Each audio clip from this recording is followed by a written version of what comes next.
ಚಿತ್ರದುರ್ಗ ಜಿಲ್ಲೆಯ ಹಿರಿಯೂರು ತಾಲೂಕಿನ ವಾಣಿವಿಲಾಸ ಸಾಗರಕ್ಕೆ ವಿವಿಧ ಕ್ಷೇತ್ರದ ಶಾಸಕರೊಂದಿಗೆ ಹಾಗೂ ಗಣ್ಯರೊಂದಿಗೆ ಬಾಗಿನ ಅರ್ಪಿಸಲಾಯಿತು. ಹರಿಯುವ ನದಿಯ ನೀರಲ್ಲ ಅವಳ ಎದೆಯ ಅಮೃತವು ಧುಮುಕುವ ಜೋಗದ ಸಿರಿಯಲ್ಲಿ ತುಂಬಿದ ನಗೆಯ ನರ್ತನವು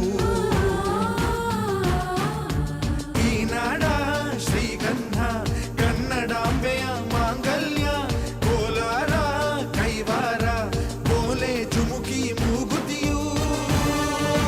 ನಂತರ ಮಾತನಾಡಿದ ಜಿಲ್ಲಾ ಉಸ್ತುವಾರಿ ಸಚಿವ ಡಿ ಸುಧಾಕರ್, ಕಳೆದ 2025ರ ಜನವರಿಯಲ್ಲಿ ವಾಣಿವಿಲಾಸ ಜಲಾಶಯಕ್ಕೆ ಬಾಗಿನ ಅರ್ಪಿಸಲಾಗಿತ್ತು. ನಂತರ ಅಕ್ಟೋಬರ್ ತಿಂಗಳಿನಲ್ಲಿಯೇ ಮತ್ತೊಮ್ಮೆ ಜಲಾಶಯ ಭರ್ತಿಯಾಗಿತ್ತು. ಮುಖ್ಯಮಂತ್ರಿ ಹಾಗೂ ಉಪಮುಖ್ಯಮಂತ್ರಿಗಳಿಂದ ಜಲಾಶಯಕ್ಕೆ ಕಳೆದ ಡಿಸೆಂಬರ್ ಮಾಹೆಯಲ್ಲಿ ಬಾಗಿನ ಅರ್ಪಿಸುವ ಕಾರ್ಯಕ್ರಮ ಏರ್ಪಡಿಸಲು ಪ್ರಯತ್ನ ನಡೆಸಲಾಗಿತ್ತು. ಆದರೆ ಮುಖ್ಯಮಂತ್ರಿ ಹಾಗೂ ಉಪಮುಖ್ಯಮಂತ್ರಿಗಳ ಸಮಯ ಅಭಾವದ ಕಾರಣ ಇಂದು ಜಿಲ್ಲಾಡಳಿತದ ವತಿಯಿಂದ ಜಿಲ್ಲೆಯ ಶಾಸಕರು ಹಾಗೂ ಜನಪ್ರತಿನಿಧಿಗಳೊಂದಿಗೆ ಬಾಗಿನ ಅರ್ಪಿಸಲಾಗಿದೆ.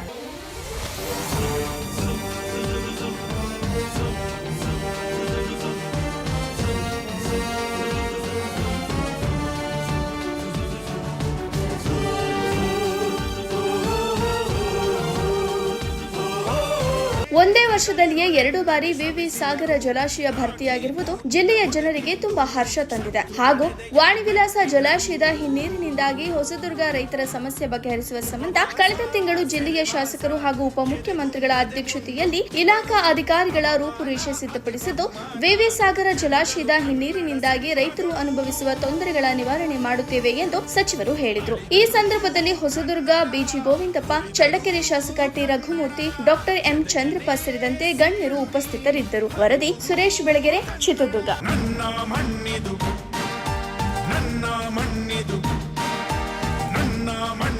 ಕನ್ನಡ ಮಣ್ಣು, ನನ್ನುಸಿರಲ್ಲಿ ಕಂಪಿಸೋ ಮಣ್ಣು, ಧಮನಿಯಲ್ಲಿ ನರ್ತಿಸೋ ಮಣ್ಣು, ವಿಶ್ವಮಾನವತೆ ಸಾರಿದ ಮಣ್ಣು ಕನ್ನಡದಿ ಈ ಪುಣ್ಯವತಿ ನನ್ನಡೆದ